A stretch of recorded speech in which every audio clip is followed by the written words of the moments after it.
Président de la Commission des Affaires européennes, Madame la Ministre, mes chers collègues. Ici, dans cette enceinte du Sénat, si on avait dit il y a quelques années, lorsque nous avions porté le dossier de proposition de résolution européenne visant à créer le Fonds européen de défense, les réactions de la part de personnes auditionnées très émérites, d'anciens même ministres des Affaires étrangères, avaient dit « Ah mais non !» Un fonds de défense, parler de défense, mais la paix est durable. Malheureusement, et je ne reprendrai pas ce qui a été dit par mes précédents collègues, la guerre donc est si proche de nous qu'elle a nécessité de la réactivité et qu'elle a donc, après le défi sanitaire auquel l'Europe avait dû faire face, nous avons dû donc tenter d'apporter des réponses, et pas si simple que ça, parce que la réactivité européenne, elle est faite de diversité, et nous n'avons pas du tout les mêmes objectifs, pour certains, en tout cas on n'y arrive pas de la même manière, et ce n'est pas si évident. Donc pour moi ce soir, je traiterai bien entendu des questions de voisinage, de sécurité et de défense. Alors que la défense européenne n'était plus qu'un vain fantasme pour certains, peu nombreux, qui osaient penser plus loin que l'OTAN et que le Fonds européen de défense que nous nous étions battus pour créer et abonder avait été siphonné pour faire face au Covid-19, l'Europe s'est enfin décidée à faire sien les mots d'autonomie et de boussole stratégique. Au-delà de l'aide militaire inédite apportée aux forces armées ukrainiennes de la décision de faire entrer l'Ukraine et la Moldavie dans le processus d'élargissement, le premier semestre a été marqué par l'adoption du premier livre blanc de la défense européenne. Cette boussole stratégique européenne a fait l'objet d'un accord unanime des États membres à l'occasion du Conseil européen du 25 mars dernier, et il convient de le saluer, mais de rester vigilant. Je vous renvoie à des statistiques émanant de l'Agence européenne de défense et qui disent qu'en termes d'acquisition de matériel, on atteint seulement 18% des dépenses de défense. C'est 2 fois moins que l'objectif de 35% fixé par la boussole. Ce soutien politique est inédit et doit reposer sur un triptyque: la stratégie, la technique et la crédibilité. L'UE devait prochainement et enfin se doter de la base industrielle et technologique de défense autonome qui sera le fondement technique de son indépendance. Désormais, l'Union doit mettre en œuvre la feuille de route fixée par la boussole stratégique. C'est une condition nécessaire pour garantir la crédibilité de l'Union sur la scène internationale. 1. La lecture partagée des menaces auxquelles l'Europe doit faire face.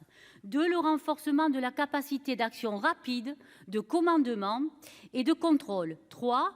Le renforcement de la coopération face aux menaces hybrides dans des domaines tels que le renseignement, le cyber, l'espace ou la lutte contre la désinformation. 4. La question des investissements communs en matière de capacité militaire. 5. Les partenariats stratégiques de l'Union. Il reste une série de questions pas très bien abordée et que je résumerai en une phrase: la défense européenne doit-elle être considérée comme un projet visant la coopération ou visant l'intégration? Tant que nous ne clarifierons pas ce que notre politique de défense commune est censée représenter au sein de la construction européenne, nous ne serons pas en mesure de comprendre ce que l'Union doit faire et ce qu'elle ne doit pas faire, ni de départager les attributions respectives de l'Union et de l'OTAN. Parce que le retour de la guerre n'est plus une hypothèse d'école. L'agression inqualifiable russe perpétrée en Ukraine en est une preuve sanglante. Notre action ne sera crédible qu'à condition que nous fassions les efforts techniques et stratégiques nécessaires. Depuis le 23 juin dernier, la politique de voisinage et d'élargissement de l'Union européenne est entrée dans une phase complètement inédite. Se pose alors la question suivante: comment valoriser dans le processus d'élargissement les efforts incontestables réalisés par l'Ukraine et la Moldavie dans le cadre du partenariat oriental? Est-ce qu'on prend en compte les acquis obtenus ou est-ce qu'ils repartent à zéro dans cette procédure longue, alors que dans l'accord d'association, ils avaient déjà rempli certains critères? Bon élève du partenariat oriental, quid de la Géorgie? Pourquoi? et ne disons pas qu'elle ne remplissait pas les critères, ce serait inexact. Depuis octobre était organisée la première réunion de la communauté politique européenne voulue par le président Macron, permettant selon lui aux nations européennes démocratiques adhérant à notre socle de valeurs de trouver un nouvel espace de coopération politique, de sécurité, de coopération. Prompte à saluer toute initiative de coopération, je m'interroge sincèrement, Madame la Ministre, sur le fonctionnement de nos instances européennes et internationales existantes. Ne sont-elles pas censées déjà être cet espace de même périmètre que le Conseil de l'Europe? Ne s'agit-il pas d'un doublon?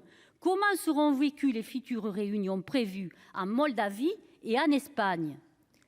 Je m'interroge, si nous n'en arrivons pas à trouver des positions communes à 27, allons-nous y arriver à 44? Puis il y a un risque grave, celui que l'Union ne s'écartèle sous le poids des ensembles régionaux devenus trop puissants, ou qu'elle ne se détruise en raison d'intrusions de superpuissances bien mieux organisées que nous. Le succès de la nouvelle phase de la politique d'élargissement qui s'est ouverte cet été reposera sur la capacité de l'UE à faire preuve de pragmatisme et à développer des coopérations concrètes avec nos partenaires. La CPE peut en être l'un des éléments.